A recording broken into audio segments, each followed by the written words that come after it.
Hey crafty people, I'm Sarah, also known as Craft Nerd, because I'm a nerd who loves to craft. Over the years I've dabbled in most types of crafting, although for the past decade or so I've been doing primarily card making and mixed media art. I've recently embarked on a junk journaling journey that I hope you'll join me on.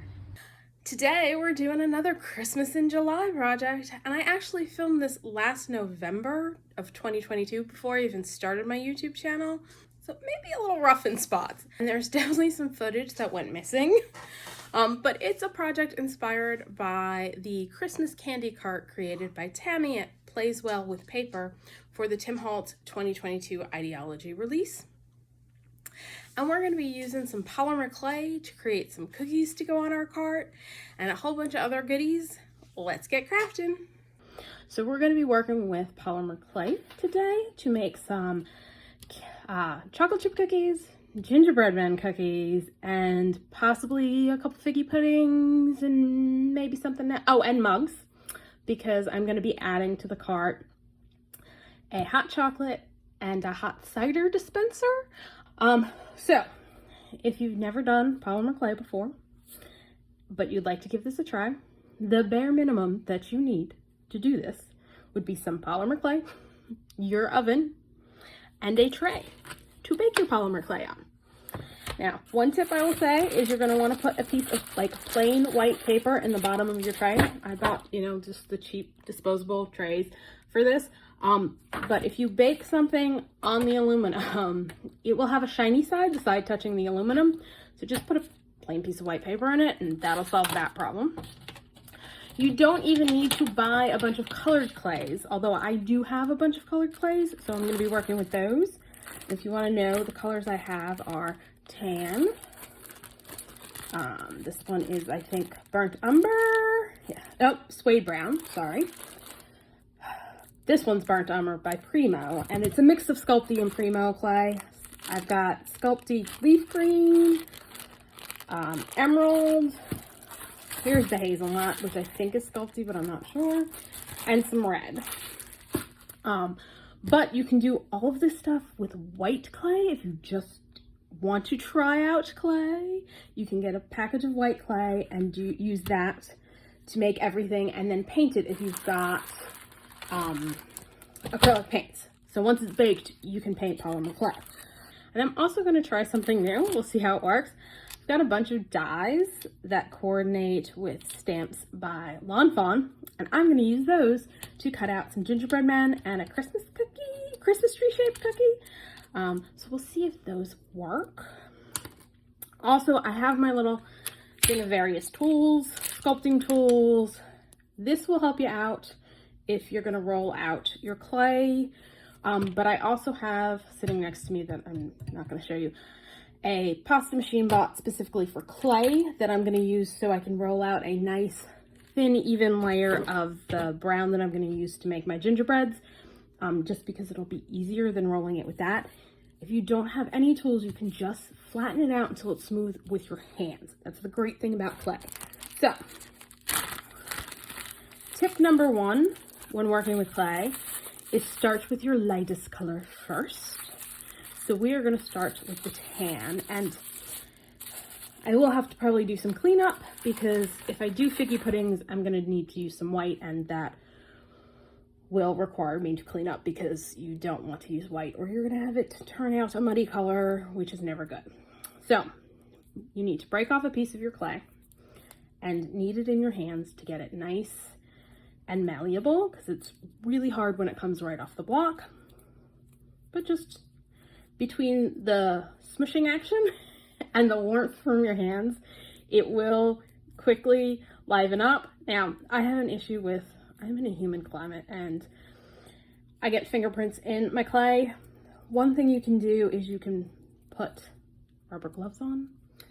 Another tip is if it's getting too soft and sticking to stuff, is put a little lotion in your hands, or you can put a little cornstarch will work too. So we are going to start by making our chocolate chip cookies, and it's going to be super easy. And I'm going to pause for a second because there was one other thing I wanted to get and forgot to get. So hold on. we'll be back in a moment. So that one other thing I wanted to get was a balled up piece of tinfoil, because this is what we're going to do to add some texture to our chocolate chip cookies. I'm also bringing over one of the Tim Holtz Idea-ology mints that are going to be on the cart to kind of give me some size, because we definitely don't want our chocolate chip cookies smaller than the candies. So let's add this up a little more, since clearly I was going too small, which I have a habit of doing. So basically, roll out a little log. Then you are going to want to cut off. We're just going to use this, a hunk. Roll it in your hand into a ball. And as you do that, it'll smooth out any imperfections. Tap it down so that you have one side's a little flat.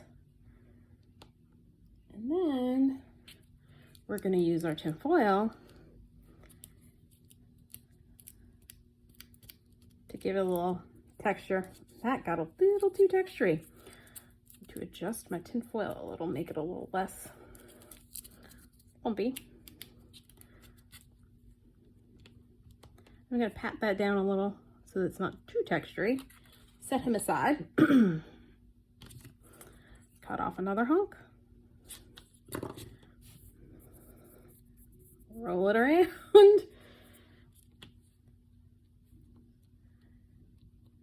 Flatten it. Tap it with my least textury section of my tinfoil.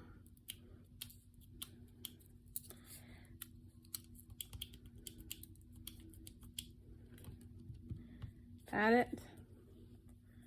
There you go. So this is what the cookies are going to look like. Basically, I'm going to add chocolate chips to them in a bit.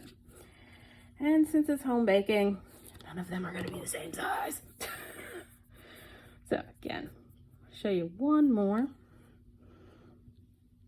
Flatten it out, because the bottom of the cookies are going to be flat from being on your cookie sheet. Add a little texture. Set it aside for adding chocolate chips in a little bit, but I'm going to make a bunch more of the chocolate chip cookie bases before I start moving into my darker colors. Okay, so I made a half dozen chocolate chip cookie bases over here, and as you can see, they're not all the same size, which is pretty much how my cookies come out when I make them at Christmas time anyway, so we're going to go with that. Next, we're going to work on our next lightest color, not that it's a very light color, and do our gingerbread bases, because I'm going to use the really a darker brown for our chocolate chips on our chocolate chip cookies. And like I said, you work light to dark. Again, you need to condition the clay by rolling it in your fingers, warming it up, get it so it's soft and supple and is willing to work for you. This I'm going to use, now like I said, you can use a little rolling pin. This one I bought specifically for clay. Do not use your kitchen rolling pin. Once it touches the clay, you cannot use any product for food. Just keep that in mind. But I want to make sure my clay is nice and even. So I'm going to use my pasta machine, which is over here. And you know what? I think I can angle this so you can see what I'm doing. There you go. Nice shininess of the machine. And this was bought specifically for using clay. And you just roll it through and it'll give you a nice thin, even piece of clay. And I think that's a little too thin for what I want. So I'm going to adjust the setting. So that it's gonna roll something out thicker.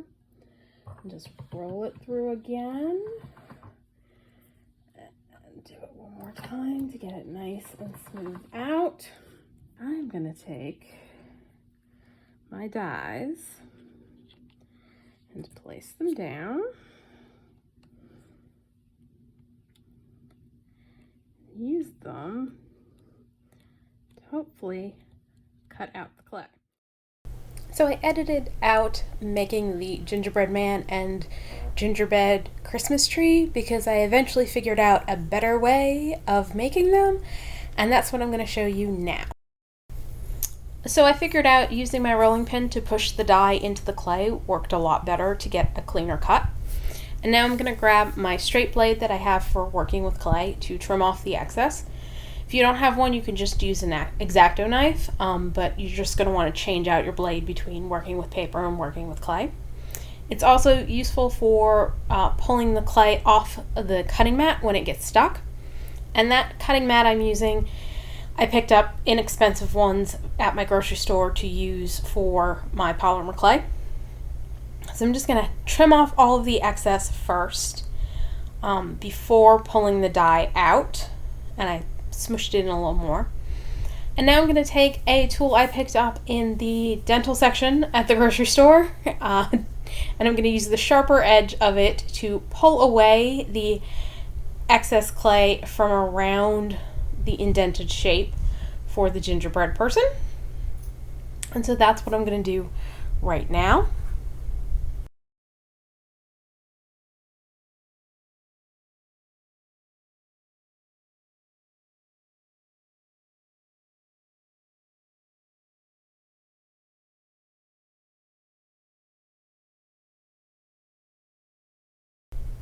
And as you can see, it's still rough around the edges, but we're going to smooth that out in a minute. Alright, I am back, and I'm going to clean up our little gingerbread with the bow. Same thing I did on the last gingerbread person. Just go around with the tool, smoothing the edges, making sure the spots that are supposed to be indented, I push them in a little bit more. I think I'm gonna pull a little more clay over here so her arm doesn't get too thick. Same with over here, here, here. There we go. Let's turn the right side up again. Grab my tool. And again, it's just a matter of smoothing it out. Dragging the tool around until it looks about right.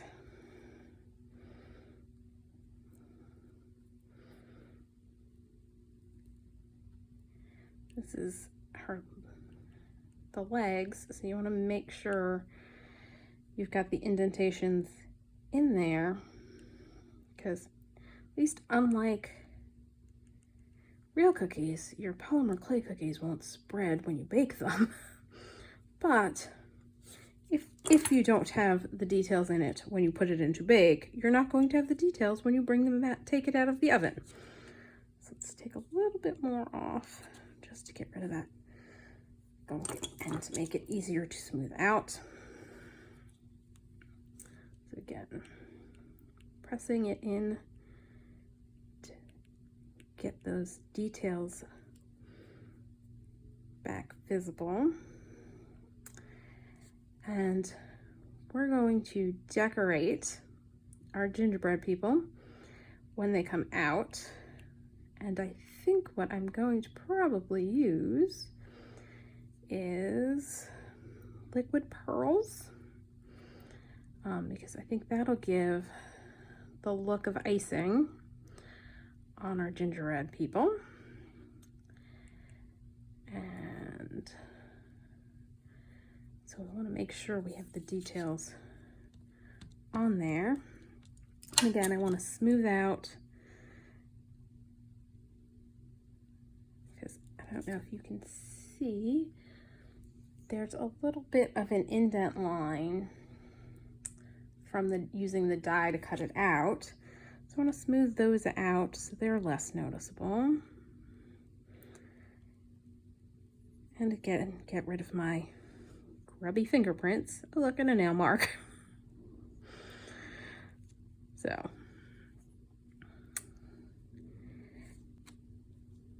now we've got a nice little cluster of gingerbread people and gingerbread trees. So that we're going to set those aside.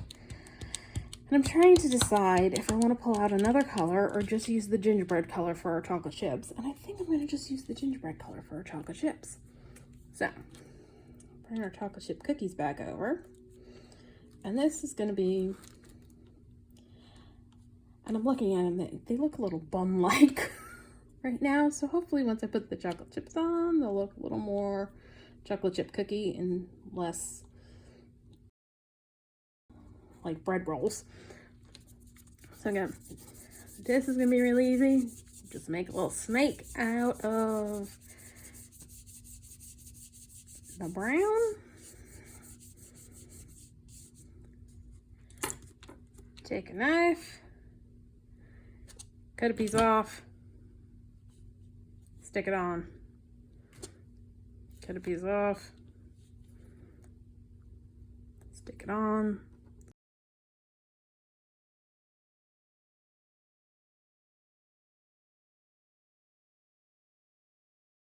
The gingerbread people, a little bit more advanced, but these chocolate chip cookies are a great beginner project for polymer clay because all we did was roll a ball to make the cookie, roll a snake to make the chocolate chips,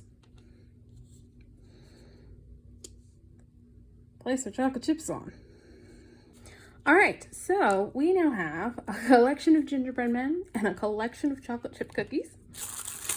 When you're done using your clay, you're gonna wanna make sure you put it somewhere where it doesn't dry out and get all hard. So I like to use press and seal to wrap it up and then put it in a Ziploc baggie just to keep it from drying out. So I'm gonna transfer all of these little guys to our tray for baking. And then I'm gonna work on a figgy pudding or two. All right, I wanna go darker brown than the hazelnut I used. So this one still had the packaging, like didn't fall apart completely. And so I just keep wrapping it back up in that instead of using more press and seal. So, figgy pudding. Really easy. Because all you're gonna do is condition your clay and make like gumdrop shape.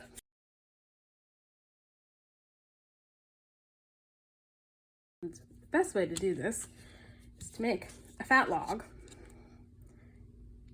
Get it at the height you want. Flatten one side. Kind of roll it so it's a round little lump, which I know, not very appetizing looking like this. But what we're gonna add is a cap of white for our icing and some holly leaves.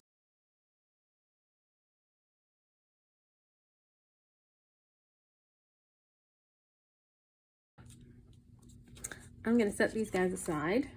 Ooh, those are really two different sizes. We're gonna have to make this guy a little bit bigger so he matches up a little bit better with his buddy, and I'll be back after I let the dog in. So off screen, I worked on trying to even out my figgy puddings. They're still not even, but I'm okay with that. And I cleaned my pasta machine by running a Lysol wipe through it, then a wet paper towel and a dry paper towel so that I could roll out some white fondant, white clay to put on top of our figgy puddings. And I'm actually gonna grab a circle cutter. So we're just gonna cut, I think these circles are probably gonna be too big. We're gonna start with cutting out a couple circles to go on top of the figgy pudding. And then, because it's supposed to be like icing on top, we're gonna make it a little irregular with our tool. We're just kind of scooping out a little bit here. Then you want to kind of round that because it's gooey, drippy icing, right? So we don't want harsh lines. Don't worry, when we put it on top of the figgy pudding, we'll have some better ability to shape it a little bit more, get it a little more rounded. This is just to take away a little bit of the bulk on it. Let's do one more. Cut out over here. Oop. Clay sticking to my finger. So just kind of smooth out the rough edges a little bit. Then we're gonna drape it on top of our figgy pudding. We're gonna push down and smooth out.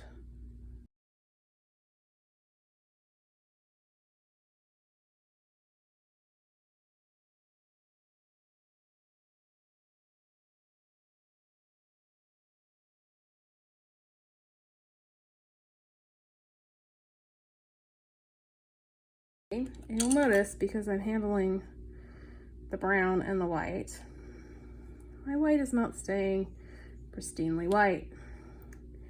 So there's a better than odds chance that I'm going to end up going back over this with white paint after I bake it to brighten up my white. So there's an iced figgy pudding. Just set him aside. Do the other one. So now we are going to work on making some mugs, and I'm using white clay so that it can show you that you can make things out of white clay and then just paint them. And so I'm just going to roll out a log to make the mug.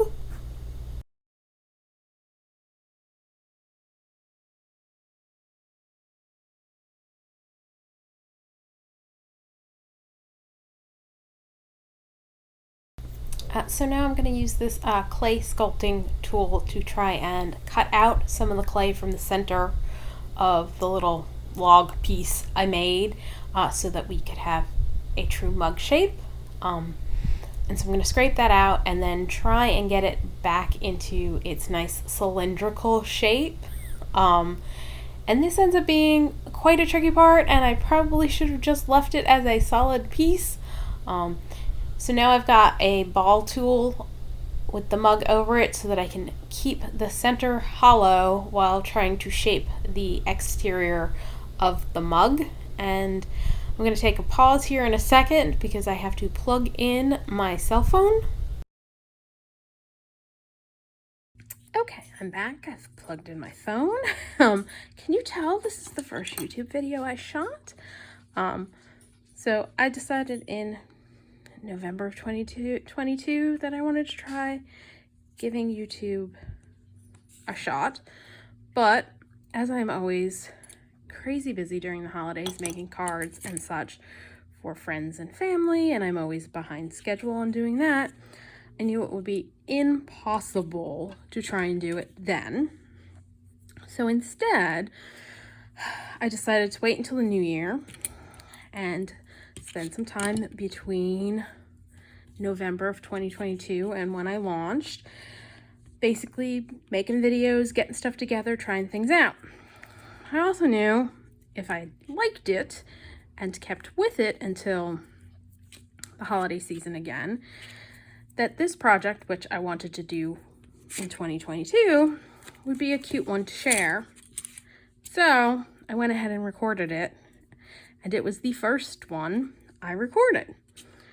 So hence the rather rough nature of it. Hopefully I've gotten better since I filmed this sucker. So again, we're gonna try and hollow this out a little bit. Get some of the bulk out, because for those of you who are new to polymer clay, your cooking time depends on the size, the thickness of the item you are making. Oof, this guy's looking rough. All right, I'm gonna try and get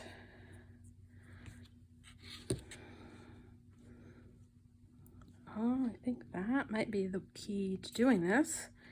Do it like that.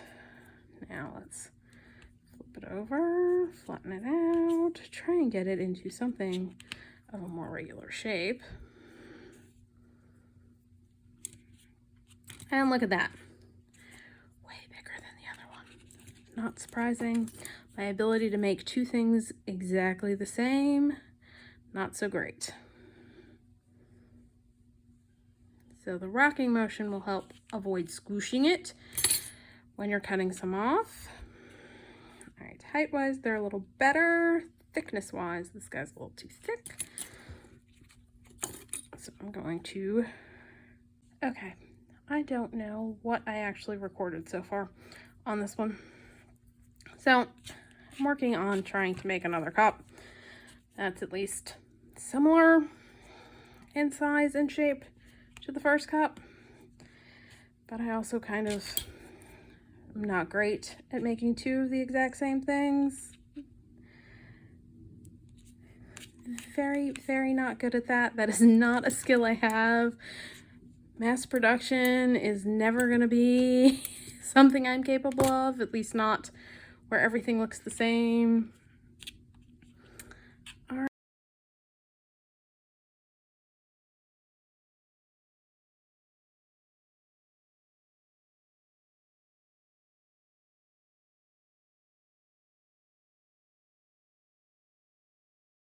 So, this one should work all right.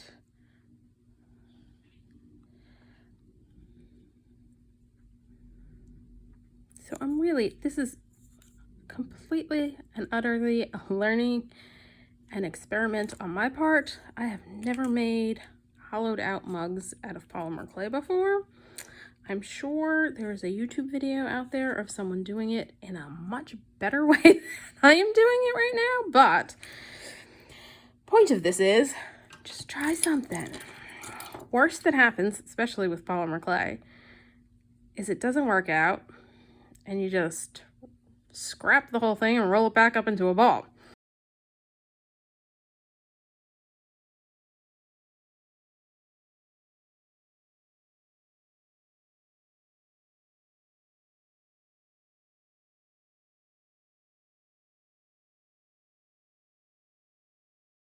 And now I'm going to just make handles by rolling out a snake. I think this needs a little thickening on the one side. I think I thinned that side out too much.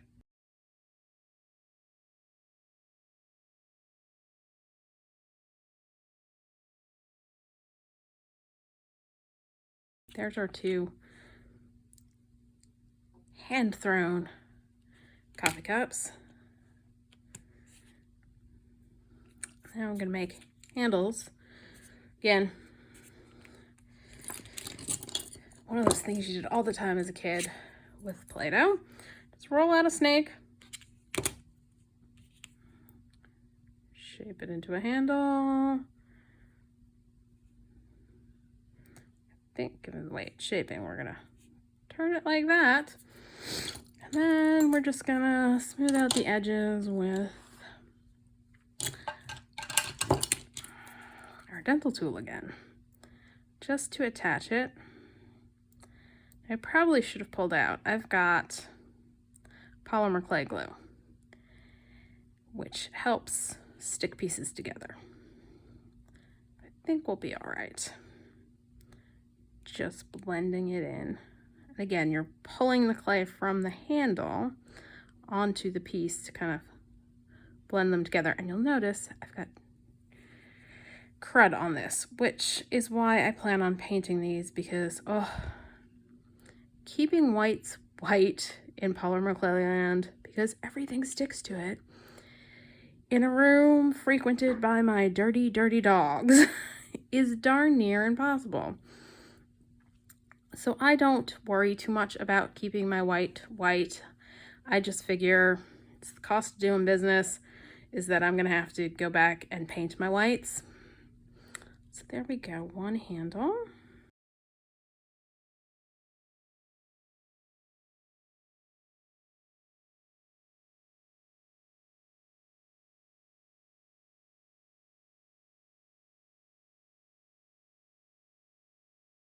Our two little mugs. Now, our figgy puddings need some decorating. So, we are gonna make some berries and some leaves. And I'm trying to decide whether I want my leaves to be leaf green, or the very bright green, emerald green, which I don't know if you can tell on screen, is very bright. I think we're going to go with the slightly more muted green. And here comes the fun part, trying to shape holly leaves. I'm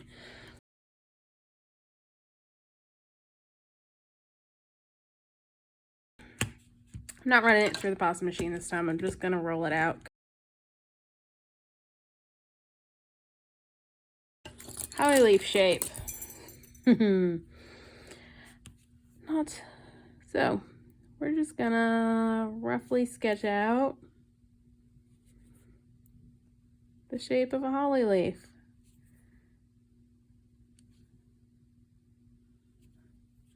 Which I know you're looking at going, oh my goodness. But we're gonna clean it up after we cut it out. This is my very rough holly shaped leaf.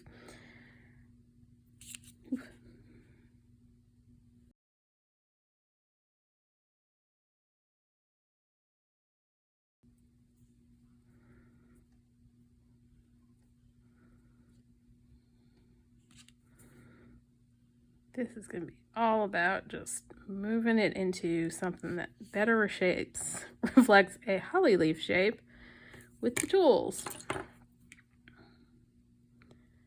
Because that was a rough cut on my holly leaf. But like I said, polymer clay, very forgiving.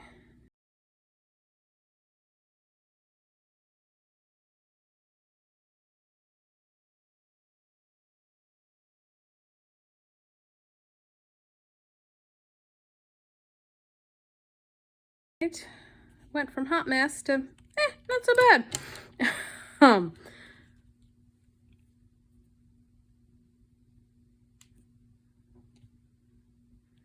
So there, we're putting it on the figgy pudding, and see, it looks way better now that it's on there. You can hardly tell it was a hot mess 2 seconds ago.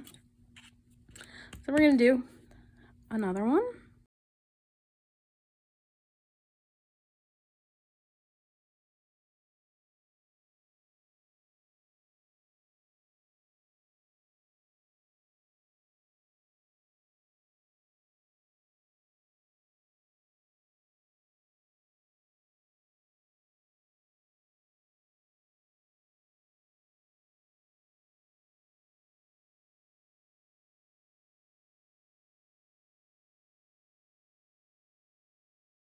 So we've got 2 lovely little figgy puddings with our green leaves on it.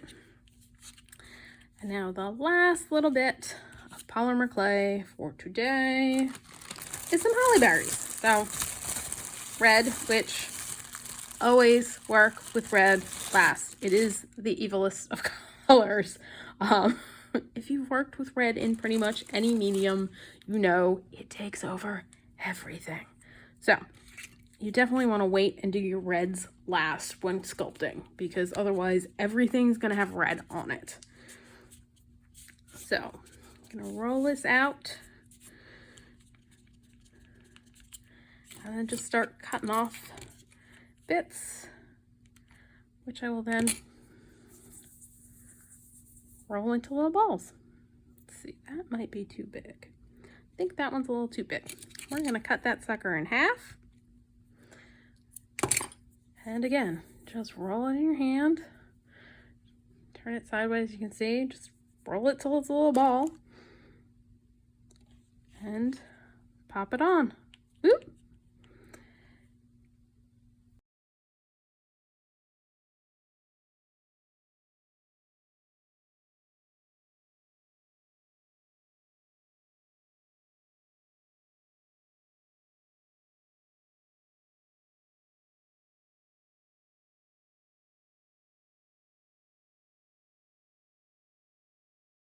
So there's our little figgy puddings. Cute, right? Okay, so now is the time for the baking. Just follow the directions on the packaging. Okay, so to make the cart, we're going to use the largest of the Vinette boxes. So here's the packaging for that sucker. And as you can see, I've painted it a base coat of green with acrylic paint, just so if any rough edges are showing, they're not going to be rough edges. And then we're going to add wheels to it. So we're using the Pulley Wheels from Idea-ology. And after I finish painting it, I'm going to cover it with paper I picked out from Christmas backdrops from Idea-ology. And as you can see, this is the paper I picked for the siding. On the original design that I'm modeling this after, she painted the pulley wheels so that they were a little more festive. So that is what I'm going to do next. And I'm obviously not going to do that on screen because I really want to sit and watch me slap on a little bit of paint. So I'm going to do that, and we'll finish painting up the box and probably attach the paper off screen because you don't really need to see me doing that, I don't think. And then we'll be back. So in a case of sheer dumb luck, or in the immortal words of Bob Ross, a happy accident, I grabbed enamels paint when I started painting the box because it was the color I wanted, and decided to try painting the pulley wheels. Now, an enamels paint is for glass and ceramics and can get baked on so that it stays and is theoretically scratch resistant. So I painted the pulley wheels, gave them all one coat, and I'm going to give them a second coat just to make sure I've got good coverage. So then I went to my paint selection, which is on the wall behind me, which you saw in my opening, to check and see what I had in terms of reds. And well, I don't have enamel red, and the red I do have, being regular paint, is also got a notation in my swatch book for my paints that it is very low. So the pulley wheels are going to stay undone until I get a chance to run out to Joann or Michael's to pick up some enamel red paint so that I can bake these suckers when I'm done painting them. And as you can see, I got paint everywhere when I was painting the little pulley wheels. And because it has not yet been baked, you can scratch most of it off. So this part of the project is on hold temporarily until I go shopping. Okay, so our clay's all baked and out of the oven. Our gingerbread men and women and trees need to be decorated, and our cookies are all done. So those can get set aside because they are good to go. So I think we're going to start with painting our cups. And I picked out from my stash of paints a couple metallic paints. I decided I wanted to go a little sparkly for the cups. And so, polymer clay, once baked, you can paint it no problem. Go to town. Now this sucker is going to probably need 2 coats, just so that there's a nice even smooth coat.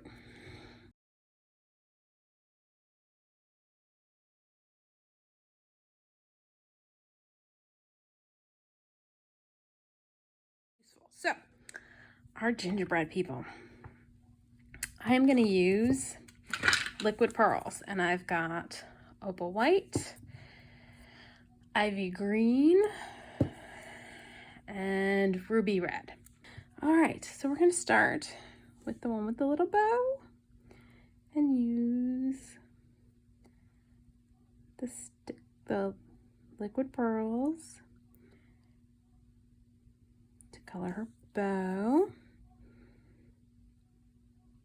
Okay, so we had a little bit of technical difficulty while I was applying the stickles to our gingerbread people and did the first tree. So, I took white and did a little squiggly line on our gingerbread guys, and did red for the bow and the skirt on the gingerbread girl. And I'm thinking I may want to go back and just fill it in because I'm not liking it as just outlining. So I'm going to do that real quick and try not to mess anything up since it's still wet enough that I can kind of blend it in. Do that. Definitely like that a little bit better. So you missed my tip about using a toothpick to clean off spots where you get it where you don't want it, and you can also use it to kind of smooth things out, which is what I'm going to do on her skirt, and to knock back that pointy bit. Same over here, kind of smooth it out. So for the gingerbread tree, kind of just filled in green all around, and I'm adding some seed beads to mimic like sprinkles or nonpareils that you'd have on a Christmas cookie. So just be sure, seed beads have a hole in it, so you want to make sure when you put them on, you put them on so that the hole's to the side so you don't see it.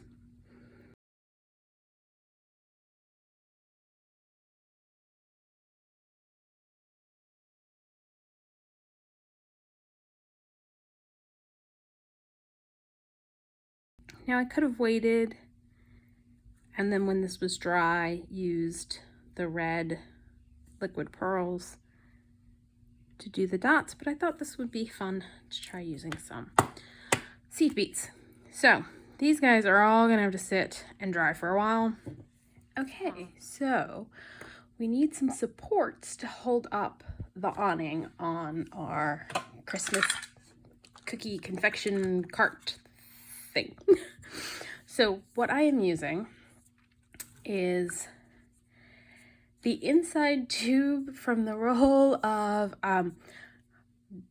dog poop bags I use when I walk my dogs, and I figured those would work out pretty good for holding up the awning once they're attached and painted. So to give it enough height, I'm taking 2 pieces and gluing them together, and I'm using art glitter glue.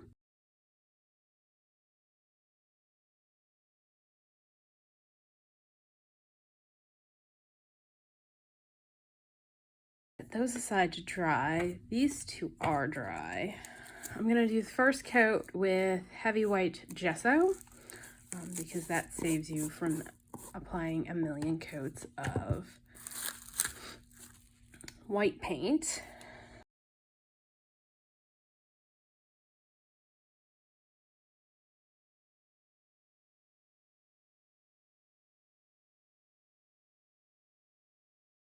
So I'll come back once everything has gotten a nice coat of gesso, and then I will do probably a coat of white paint on top, just to get it to a nice bright white, and I'll come back and show you the process for painting the stripes.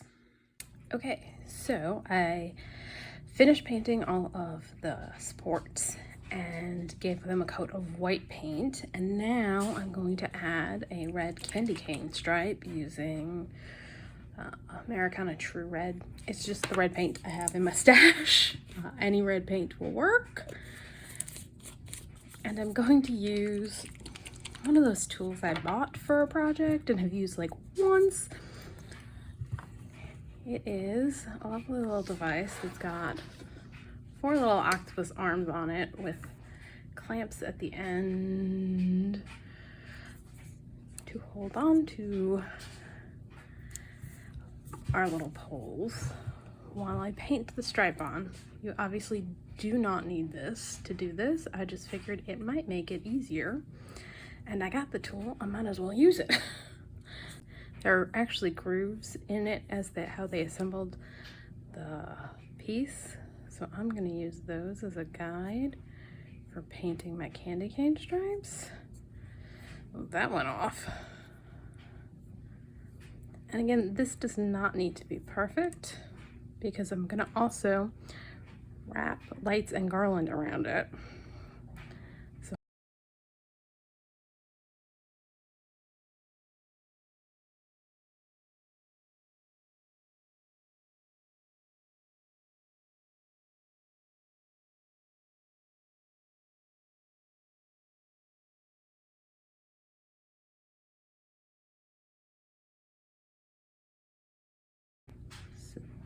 There we go. That's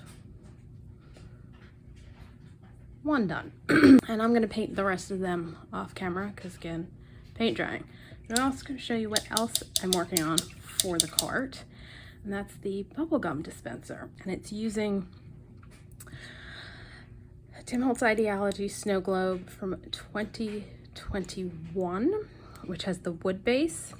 And you can see I've already drilled a hole for where the gumballs are gonna come out. And because I am a bit extra, I'm making a piece to go over that because, you know, gumball machines have that little flap that keeps the candy from flying out. So I've got that. And then I've got another teeny tiny hole up there because I am going to use a piece of a tag. Here it is.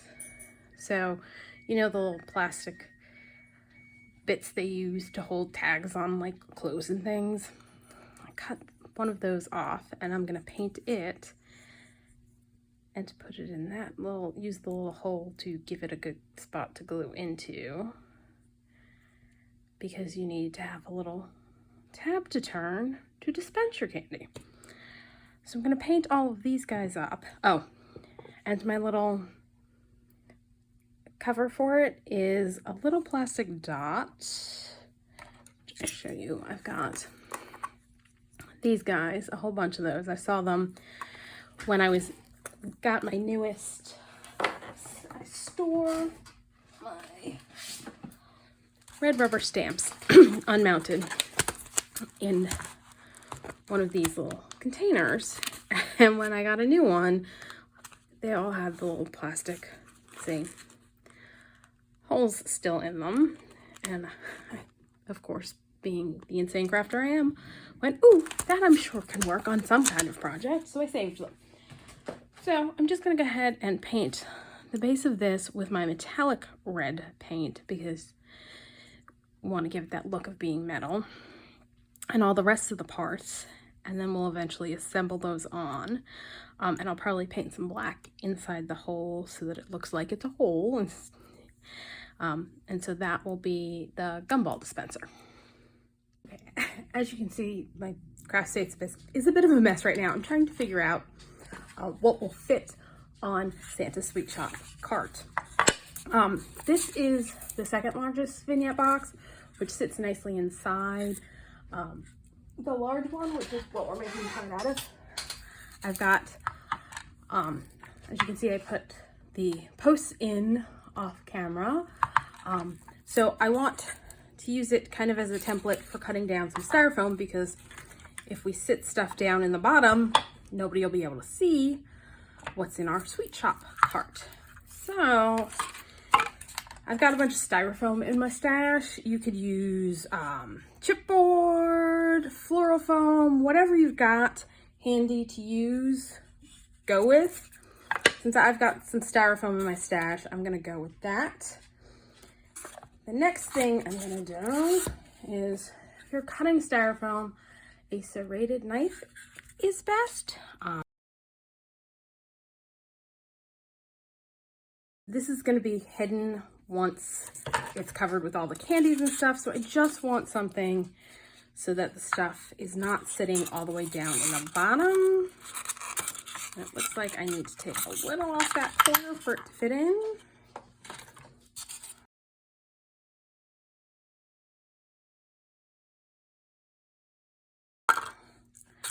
Ta-da! And again, it's still not high enough. We're still way, is that on screen? Okay, way below the top of the box. So I will probably need at least one more piece, maybe two. And that's what I'm gonna do, and I will be back in a bit once I get all of my styrofoam cut and the mess cleaned up. Okay, so for the gingerbread people, I decided that I wanted to make them a little box to display them in. Okay, because your gingerbread people might be a different size from my gingerbread people, I'm going to tell you the basic principle for figuring out your box dimensions. So, figure out how long you want it to be, and how wide you want it to be, and how deep you want it to be. For mine, it ended up being 1 7/8 inch long. And since I wanted it to be a 1/4 inch deep on either side, to the 1 7/8, you have to add a 1/4 inch for each side, or a 1/2 inch. So that comes out to 2 3/8. So this measurement across for my bottom of my box is 2 3/8. Then for the width, I went with 1 1/4 inches. And again, I needed to add a 1/4 inch here and a 1/4 inch here, or a total of a 1/2 inch. Hopefully you can see that well. So this final measurement ended up being 1 3/4 inches. And then I am going to score it at a 1/4 inch all around, which I'll do in a minute. For my top, because I wanted to sit over the bottom of my box, I added 1/8 of an inch to all of the bottom measurements. So this ended up being 2 1/2 by 1 7/8. And again, I'm going to score this all around at a 1/4 of an inch. So let's grab our scoreboard. Now, if you do not have a scoreboard, you can absolutely do this with a ruler and just whatever scoring tool you have. Yes, okay. So please excuse my arm on the screen, but that's about the only way I'm going to be able to score at a 1/4 inch on the sucker. So basically score all the way around at a 1/4 inch.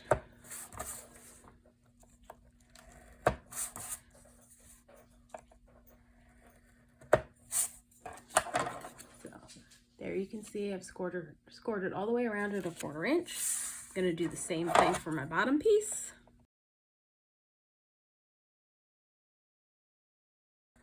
And score it all around at a 1/4 inch. So that's what I've done for my bottom. Now, once you are done scoring, you're going to fold on all your little score lines. Excuse the racket, is my scoreboard falling over. So just take each one, fold it in, cut score, fold it in, just using my bone folder to make sure I've got nice creases for all of my parts.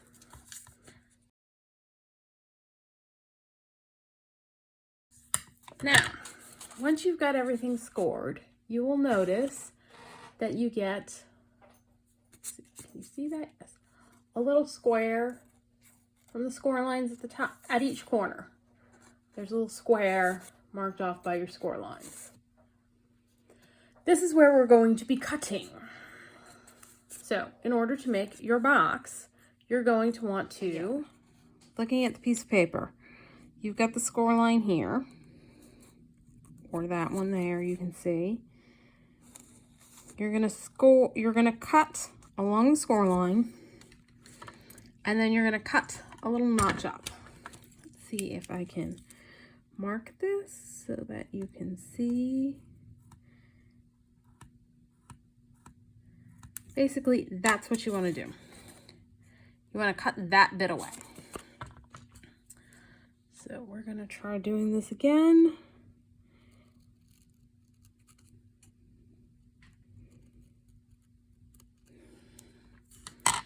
So that's what you end up getting, because that will be our tab when we assemble the box to glue the sides together. And so you don't have to worry about it showing up over top. You want to sliver off a little bit on the top edge. Just a little bit. Helps if I'm in screen. Off the top edge. So again, I'll show you it one more time here. I'll show you again. You're going to cut along the score line, and then I'll sliver away. Yeah, as you can see, this notch got a little bit more notchy than I would have wanted compared to that notch. And we'll go ahead and mark this one. You're going to cut the score line and cut a little sliver away. And then on the upper edge, you're just going to cut a little away.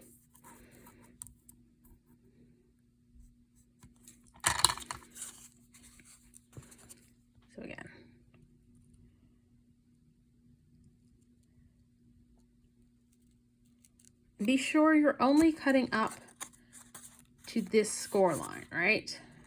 Because we're creating the inside tabs.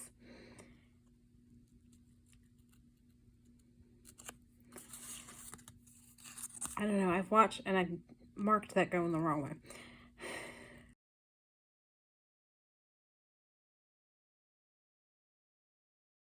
So here is our bottom. And what you're gonna do is you're just gonna fold in all of your tabs.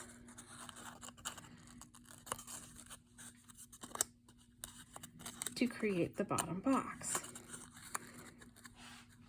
So there's the bottom of my box, and you can see a little bit of a hole here because I cut too much away. Well, I can, I don't know if you can. Here, what we'll do is we'll glue it together. I'm gonna grab a little art glitter glue because it dries nice and fast. You can use sticky, like double-sided tape, whatever your preferred medium for gluing paper together. And then you just glue the tab inside the box lid. Hold it for a sec. And as you can see, my hands are a mess from the things I've been working on. Which is often a sign that I've been crafting, as my hands are all sorts of different colors and or I have band-aids on. Again. Hold it together for a sec till it dries. So I'll show you the inside of the box. So see the tabs glued down in here and the tab glued down in here. And so just go around and do all four sides. A little bit of glue. I'm gonna go ahead and add glue to this one. And with art glitter glue, you just need a little bit of glue. Them in, tuck up your sides. My fat fingers are getting in the way here. And so there we go. We've got a bottom of the box.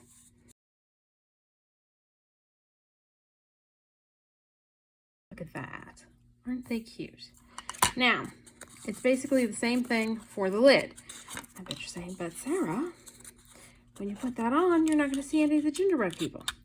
What I'm going to do is die cut out a window in this before I assemble it together. So here is our finished lid.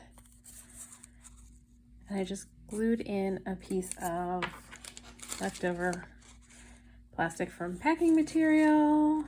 I had die cut the window using a die that's part of the Lawn Fawn. It's pop-up box stitch hillside add-on, I think is what it is. To create an interesting shape cut out for that, and it fits right over. And so there are our little gingerbread people in the box. All right, next we need to make some stands for our figgy puddings to sit on. So what I did was I grabbed some acetate, craft plastic,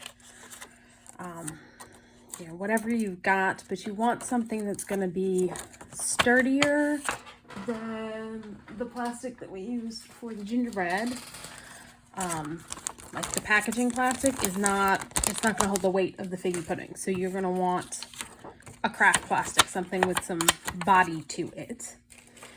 And so I just cut out a flower shape because I like to have it look a little frilly. And you just need to make sure it's big enough for your figgy pudding to sit on, which is just barely. These flower dies are a Spellbinders die, but I'm not sure which one exactly. I know it's for making 3D flowers, but I don't know which flower it's for making. And I'm just going to give these a little bit of color with some alcohol ink. And I'm going to do one green and one red. And I'm going to use the same colors I've been using for other things on this project. So Everglade and Crimson. And since these are small pieces, I'm going to just ink one side of the tool. and just dab it on to my craft plastic piece.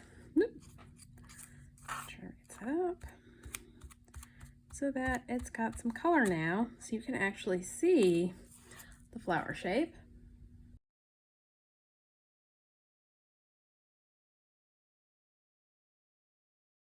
There we go. Now we've got two little flowers, and then I'm going to attach these to little pieces of dowel.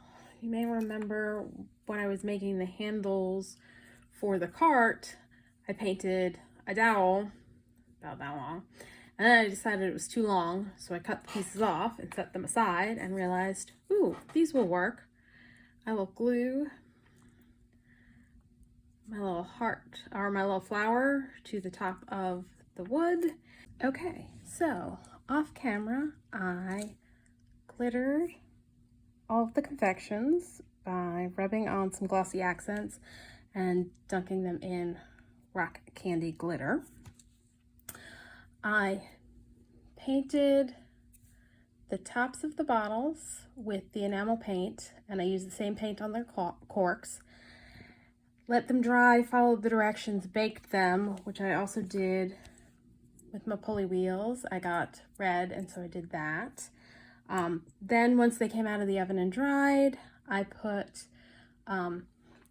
rock candy distress paint on all of the bottles, as well as the top of the globe for the gumball machine. And I'm not sure if you can really see it. I have a bad habit of not putting crackle paints and pastes on thick enough, so it didn't crackle very well. And on this one, I tried to add a little Distress ink crayon to it to highlight the cracks, and the glaze started coming off, so I stopped doing that. Inside this is sea salt that I dyed with alcohol inks, and some I left white because I figured it needed some white to brighten it up, and then I just filled it in. The bit on the top is a glob of glue from the glue gun that I just glued on, and I have to go back and paint that, and I'll paint it to match so that it has a really cool looking top. I will probably do the same on the rest of the bottles, or use these wood dots, embellishments I have that they've got a little foam adhesive on it that I'll pull off. This one's gonna go on the top to the gumball machine. I also inked a bunch of the Baubles with the red and the green alcohol ink to go in as the gumball. I used all of the, I don't know if they were the smallest or the medium-sized Baubles. As you can see there, they are all inked, but still not quite enough for me. And I realized I've got a strand of this in my stash, so I'm just going to cut off a bunch of these pearls and ink them as well to add to the gumball machine. I made my version of rock candy. The inspiration video used mica dyed with the alcohol ink. I used sea salt, and then used hot glue to attach them to the little dowels.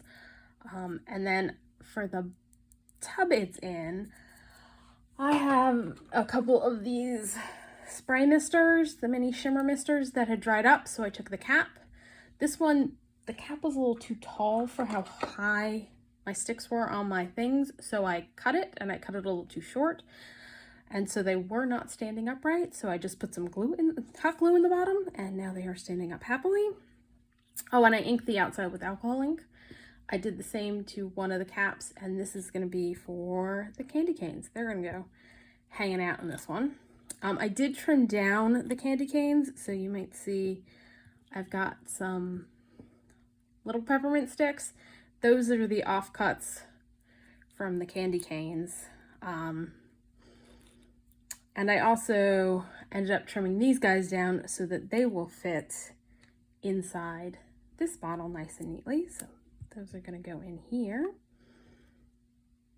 like that to create a little jar of peppermint sticks, and then I'll put the little nubby pieces in another jar. So there we go. That's a little jar full of sparkly candy cane sticks. I'll put the lid on that. These guys are gonna go into this jar. And then those little guys are going into this little jar. So those are all the little confections that I've put together so far. As you can see, or not see because I don't think I was on camera. I'm just going to fill those peppermint sticks in here, finish off the tops. Another thing I did was I colored a couple fasteners with the enamel paint as well, and baked those and added those on, so the cart now has handles. So left to do is I've got to put the canopy on top, the green garland. I'm going to put green garland around. You can see I added the lights, so it will light up, and I'm just going to wrap garland around so that the lights aren't as noticeable. And oh, this is going to be the platter for the chocolate chip cookies. And I just die cut the smallest scallop circle for my Spellbinders nesting scallop circles. I cut it out twice out of paper, glued them together, and then painted it with some metallic paint to give it a little shimmer. And I'm gonna stack and glue my cookies up on there. And then I just have to work out my hot cocoa and hot cider bottles and figure out how I'm doing that. And then it'll be all ready to assemble. So I did one more thing off camera. I took this trim, cut the little individual balls off, dyed them with the alcohol ink, and turned them into little baggies of candy.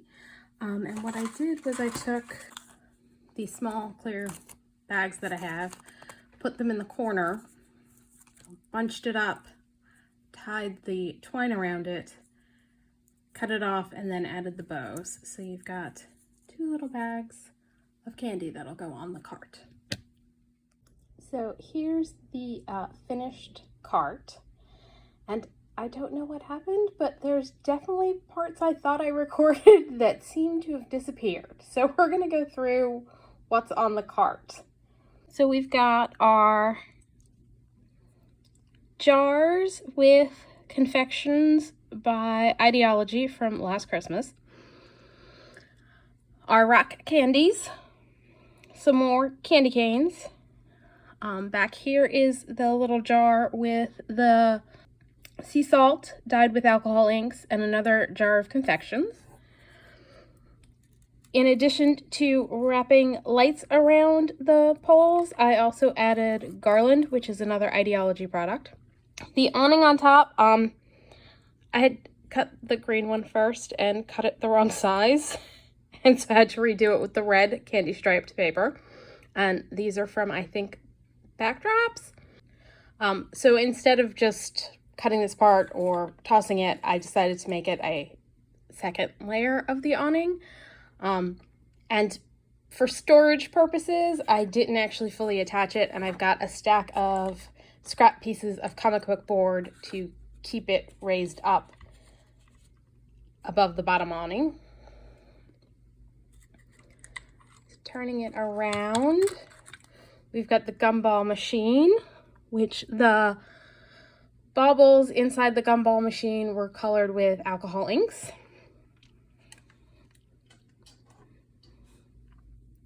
And so there's a close-up of the little gumball machine. Now inside, and actually both pieces come off, so I can take those off and give you a better view of what's inside the cart. I put layered styrofoam and painted it black so it would blend into the background. And I just attached the posts in each corner. On this side, we have our hot cocoa and hot cider dispensers. And I could have sworn I filmed an explanation of how I made these, but I can't find that video. So for the hot cocoa, I used Liquitex matte gel, and I mixed it with some brown paint to get the cocoa because I wanted that to be opaque. Then for the hot cider, I used Realistic Water, which I got off of Amazon, and it's for doing like water features on train sets and such. And I added alcohol inks to it to get the hot cider color. And then again, more clothing tags, a piece of wire, and those little round circles. There are our mugs and little bags of candy, our platter of chocolate chip cookies, the figgy puddings, and then over here we've got our box of gingerbread cookies, and the gingerbread are all glued in place. And then underneath is where I hid the power switch for the lights. So that's everything on our cart. And then the handles for pushing the cart are pieces of dowel with Fasteners by Idea-ology on the ends. That's all for today. So if you enjoyed this video, please do all the things that lets YouTube know you enjoyed the video. Like, subscribe, hit the notification bell, leave me a comment down below. Thanks for joining me, and happy crafting!